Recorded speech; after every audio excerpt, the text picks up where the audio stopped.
રીતે પાટણના રાધનપુર શહેરમાં ઘર ઘર નળ હર ઘર નળની વાતો વચ્ચે પાણીની સમસ્યાને લઈ લોકોને મુશ્કેલી વેઠવાનો વારો આવ્યો છે। શહેરમાં છેલ્લા ઘણા વર્ષોથી અનિયમિત અને ખારું પાણી આવે છે, ત્યારે મીઠું પાણી મેળવવા કાળઝાળ ગરમીમાં મહિલાઓને રજળપાટ કરવો પડે છે।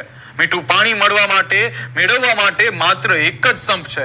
પાણીની સમસ્યા માટે તેની સામે મહિલાઓને જજુમવું પડે છે। પાલિકાએ મીઠું પાણી મળી રહે તે માટે પુરવઠા વિભાગે સંપ બનાવ્યો છે, પરંતુ સમયસર પીવાનું મીઠું પાણી લોકોના ઘર સુધી હજુ સુધી પહોંચ્યું નથી। આગામી સમયમાં પાણી માંગ સાથે મહિલાઓએ ઉપવાસ પર ઉતરવાની ચીમકી પણ ઉચ્ચારી છે, પરંતુ આ વિસ્તારમાં પાટણના ગામમાં પાણી ચોપડે તો પહોંચી ગયું છે, પણ હકીકતમાં નથી પહોંચ્યું। અમે પાણીની રજૂઆત કરવા જઈએ તો એ લોકો એવું કહે છે કે પાણી આવે છે, પણ પાણી ક્યાં આવે છે? પાણીના ટાંકે આવે છે, લોકોના ઘર સુધી આવતું નથી। અને ખારું અને મીઠું મિશ્રિત પાણી કરીને આપે છે, જે તમે અધિકારીઓ એક વખત પી જુઓ તો તમને ખ્યાલ આવે કે કેવું પાણી છે। અંદર ગટરનું દૂષિત પાણી મળેલું હોય છે, અને જે લોકોને અઠવાડિયે એકવાર મીઠું પાણીની માંગ કરે છે તો એ પણ પાણી મળતું નથી। અને ખારું પાણી ટાંકા સુધી જાય છે, જે ટાંકામાંથી લોકોના નળ સુધી આવે છે ને એનું એ મીઠું પાણી ટાંકા સુધી જાય છે। અમારે પાણીની રજૂઆત છે।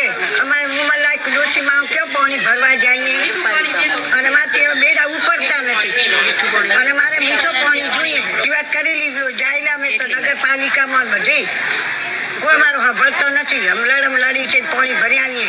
પાણીની પૈસે નિકાલ કરવો જોઈએ, ઘેરા ઉબળે પાણી 4 દિવસે અઠવાડિયે તો આપો ને। અમે ખારું પાણી કાયમ માટે લઈને ત્યાં ટાંકે ભરવા જઈએ છીએ, તે બહુ ફૂલ ગીર્દી હોય છે। પછી આ ગરમીને 2 વાગે મૂકવા ટાઈમ પાણી મૂકે તો ઝપાઝપીમાં માટ ભરીને આવીએ છીએ અમે। ઉનાળાની શરૂઆત થતાની સાથે જ પાટણ જિલ્લાની અંદર ઠેર ઠેર પાણી પોકાર ઉઠે છે, અને મારી પાછળ દ્રશ્યો બતાવવા માંગીશ કે રાધનપુર નગરપાલિકા વોર્ડ નંબર 7 ની અંદર પાણી આપવામાં ક્યાંક નિષ્ફળ નીવડ્યું હોય એ રીતના દ્રશ્યો જોવા મળી રહ્યા છે, કે જે રીતે રાધનપુર નગરપાલિકા દ્વારા વિસ્તારની અંદર પાણી આપવાનું હોય છે, પરંતુ જે દ્રશ્યો જોવાય છે તે ઘડી સંપના દ્રશ્યો છે। સંપ કાટ ખાઈ ગયો છે, એટલે કે અહીંયા પાણી પહોંચતું નથી। એના કારણે જે લોકો છે 7 નંબર વોર્ડના, તેઓને પાણી માટે એક બેડા માટે રજળપાટ કરવું પડે છે।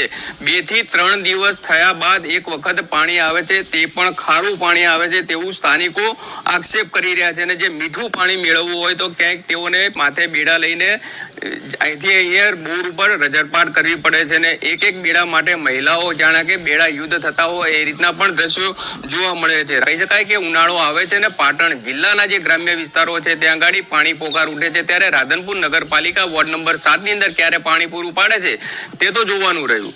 ભરત પ્રજાપતિ, સંદેશ ન્યૂઝ, પાટણ। તો બીજી તરફ